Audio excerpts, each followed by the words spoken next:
बुढ़ी बयसरे मते ए की जंत्रणा देउछ भगवान। मु तो किछि भूल करि नथिली। पुओ जन्म करिबा कोन पाप? मते काहे कि एते कष्ट देउछ भगवान। भाबिथिली बुढ़ी बयसरे मो पुओ मोर जत्न नेब, किंतु मो पुओ ही मते माड़ मारुछि।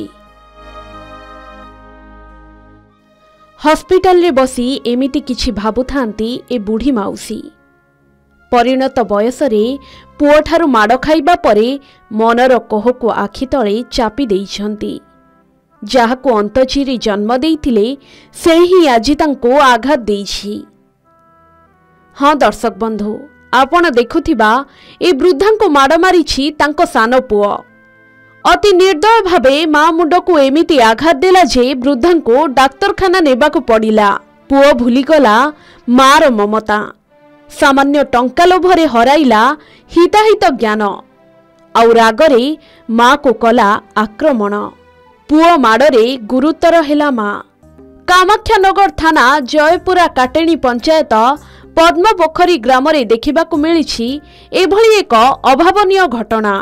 108 आम्बुलांस जोगे कामाख्यानगर मेडिकल रे वृद्धांको भर्ती करा जाइछि। जन्म कला मां को माड़ मारी घरु फेरार होई जाइछि पुओ। सूचना अनुसार पांचाली सेनापति दुई पुओ थिबा बेले उभय अलगा रहुछंती। पांचाली निज बड़ पुओ पाखरे रुहंती। सानो पुओ मां को खाइबाकू देनी कि कौनसी भलमंद कार्य मां को पचारे नाही। फलरे पांचाली आज को 4 वर्ष हेला बड़ पुओ पाखरे रही आसुछंती। समस्त बिल बाड़ी घर टंका पैसा को दुई भाईଙ୍କ मध्यरे भागबंटा होई सारिथिबा बेले सानो पुओ मां को आहुरी टंका पैसा मागुथिला। किंतु पांचाली सेनापतिଙ୍କ निकटरे टंका नथिबारु सानो पुओ उत्त्यक्त होई निज मां को आक्रमण करिथिला। फलरे तांको मुंडरे गभीर आघात लागिछि। संगे संगे पांचाली को निकटस्थ हॉस्पिटल को निया जाइथिला।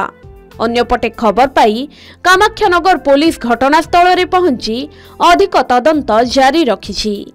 दर्शक बंधु, एमिति घटना प्रत्येक दिन देखिबाकू मिलुछि। टंका और संपत्ति लोभरे संतान माने निज जन्म कला बापा मां को छाड़ू नाहंती। हिताहित ज्ञान हराई बसुछंती आउ बापा मां को करूछंती आक्रमण। सौभाग्यवशतः ए वृद्धांकर अधिक किछि क्षति होइनी, किंतु परिणत बयसरे निज संतान मानक ठारू एमिति व्यवहार निश्चित भावे निंदनीय। तेबे उक्त अभियुक्त को धरी कठोर कार्यानुष्ठान ग्रहण करा जाऊ, ताहा ही अंचलवासींक दाबी। कामाख्यानगरु सदाशिव सेठींक रिपोर्ट, के न्यूज ओडिशा।